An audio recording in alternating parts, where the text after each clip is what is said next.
भव्य अयोध्या मथुरा काशी याद रहे।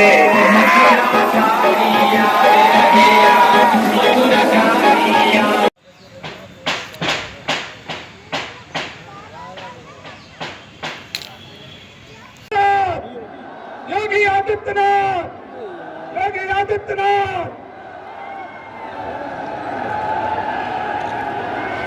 महाराज जी, आप सभी का अभिवादन।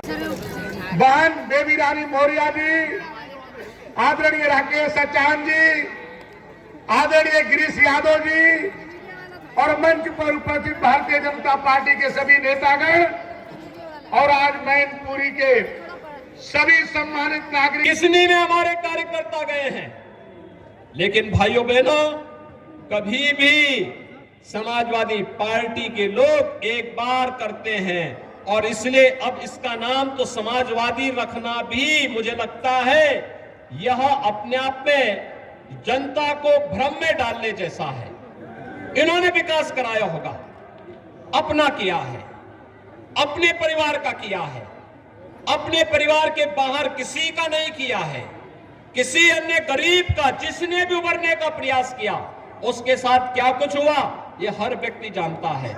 और भाइयों बहनों, आज तो मुझे आप सबको बताते हुए एक नया रहस्य मैं आपको बता रहा हूं।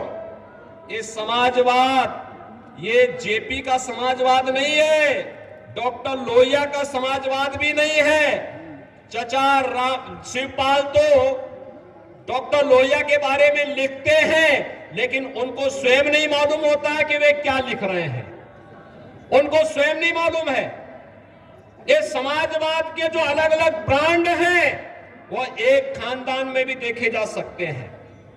भाइयों बहनों, शिवपाल जी का जो समाजवाद है वह है जिसकी लाठी उसकी भैंस, यानी ये लठैत समाजवाद है इनका। प्रोफेसर राम गोपाल यादव का समाजवाद वह पूंजीवाद में बदल गया है। सब धरती गोपाल की, नोएडा से लेकर के फिरोजाबाद तक जो भी धरती दिखाई देती है, समाजवादी पार्टी की सरकार में उस जमीन को उन्होंने या उनके शागिर्दों ने हथियाने में कोई गुरेज नहीं की। और अखिलेश जी का समाजवाद अवसरवादी समाजवाद है, हुआ था हर व्यक्ति समझता है। पिछली बार तो कम से कम जसवंत नगर नेताजी के नाते मिल गई, अगली बार जसवंत नगर भी नहीं मिलने वाली है उनको, ये हर व्यक्ति जानता है। और जब भी समाजवादी पार्टी को चुनाव हारने होते हैं दो काम जरूर कर लेते हैं। एक तो बहाना कर लेते हैं, पहले से ही पृष्ठभूमि बांध लेते हैं कि साहब ईवीएम में गड़बड़ी है। अरे उसी ईवीएम में तो 2012 में आपकी सरकार बनी थी, उसी ईवीएम में इस प्रदेश में कई सांसद आपके जीते थे। कैसे आप आरोप लगाते हैं? कभी इलेक्शन कमीशन को दोषी ठहराने लगते हैं और कभी उसकी पृष्ठभूमि बांध करके अपने कारनामों को नहीं देखेंगे, कुछ न कुछ बहाना बनाएंगे। तो भाइयों बहनों, आज मैं आप सबसे कहना चाहूंगा, समाजवादी पार्टी के इस बहकावे में आने की आवश्यकता नहीं। इनके पास जब भी चुनाव हारना होता दो काम करेंगे, एक आरोप प्रत्यारोप और दूसरा बेचारी डिंपल जी को चुनाव लड़ा करके हराने के लिए भेज देते हैं। फिरोजाबाद में भी इन्होंने यही किया था ना, और कन्नौज में भी यही किया था। चुनाव हारना है तो उनको आगे कर देते हैं।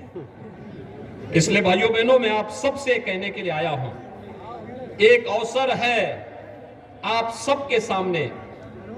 आप सब मैनपुरी लोकसभा सीट से जुड़े हुए, पांचों विधानसभा क्षेत्र से जुड़े हुए, चाहे वो मैनपुरी हो, भोगांव हो, करहल हो, किसनी हो या जसवंत नगर के सभी मतदाता भाइयों बहनों के सामने, और वह है कि सिपाही खानदान से मुक्ति हो। यहाँ के नौजवानों के लिए, अन्नदाता किसानों के लिए, व्यापारियों के लिए, बहन बेटियों के लिए सुखद और सुरक्षित माहौल आगे बने, विकास की एक प्रक्रिया के साथ आगे बढ़ने का अवसर प्राप्त हो। इस देश से भारतीय जनता पार्टी।